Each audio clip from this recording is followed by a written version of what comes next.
Well, it was important to her when she had to delay this vote. We're concerned that maybe she might have a tough time getting reelected leader. That didn't happen. She still got 2/3 of the vote. But, you know, 134 to 63, that's a lot for someone to challenge an established, well-known name.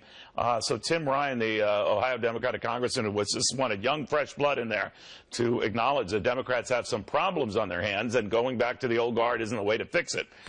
Anyway, he lost, but the issue here is still, are Democrats sort of ignoring what happened and has been happening? To the Washington Free Beacon's Elizabeth Harrington. What do you think of that, Elizabeth?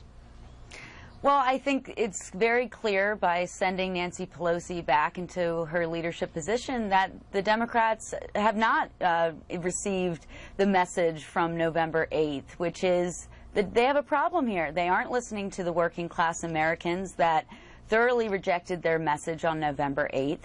And look, while 63 votes is a lot, so that does say that there are some in the Democratic Party that get it, that they know that the Democrats need to change if they want to start winning elections again.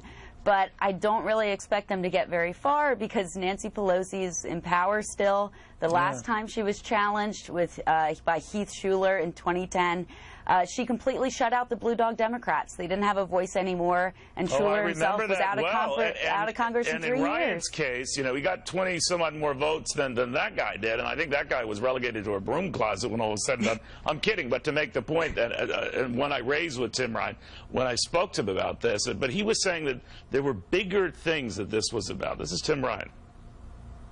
Look, I realize it's David against Goliath. I understand that. But, you know, damn it, we got to have this conversation as a party because the future of our party is at stake. We are not a national party right now. Is that resonating? I always find, and you cover this so well, that I think Washington, both parties could sometimes be in a bubble, but particularly Democrats who go back to the same leadership. And even when the leadership has failed, if you just want to spice things up, go a younger generation, go a new line of thought, get more people into that leadership pool, none of that.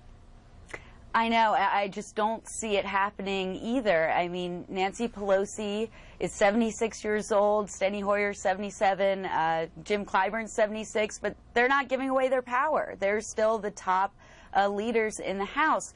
And yes, there are real concerns, as they should be, from the likes of Tim Ryan and others in the Democratic Party, but they don't have the power. And if you look at what President Obama just said, he's not changing his position or finding any blame in himself. He's still blaming you guys. He's blaming Fox News. Fox News is in too many bars across the country, and that's why the Democrats have lost. They have just no self-awareness of their failed policy. He doesn't go to the same ones I go to because it's a hard time finding Fox. I don't know what bars he's going to. Leaving that aside, I wonder where you see all of this going, Elizabeth, because now if they're not really changing the leadership much, and even in the core leadership in the House, Ryan has so far not, to my knowledge, been invited to join. So are they really open to change, or do they feel they have to? And invariably, you'll hear a lot of prominent Democrats say, yeah, well, Hillary won the popular vote, or yeah, we picked up 6 more seats in the House when many thought they'd get 20 more seats. So you kind of assure and reassure themselves they're doing okay. Yeah, I don't think they're going to change very much. If you look, this is what their problem has been since 2010, since when they've lost their majorities and lost members and senators year after year. It's after they jammed Obamacare down the throats of the American people, a law that they did not want, which is still unpopular, that people still want overturned. Since that, the party has shifted so far to the left, and they've gotten rid of all these Blue Dog Democrats that I really don't see how there's a place for them in the party. And that's why when you look like a figure like Trump to come along, he was attractive to these disaffected Democrats. And their tendency is to double down, and I think that's what they're going to do. And, you know, the next time they'll win an election is only if the American people get sick of one-party Republican rule in Washington. Yeah, it happens, but you don't hold your breath. Generally, when you're smelling smoke, there's a fire somewhere. Elizabeth, thank you very much. Great having you. You bet.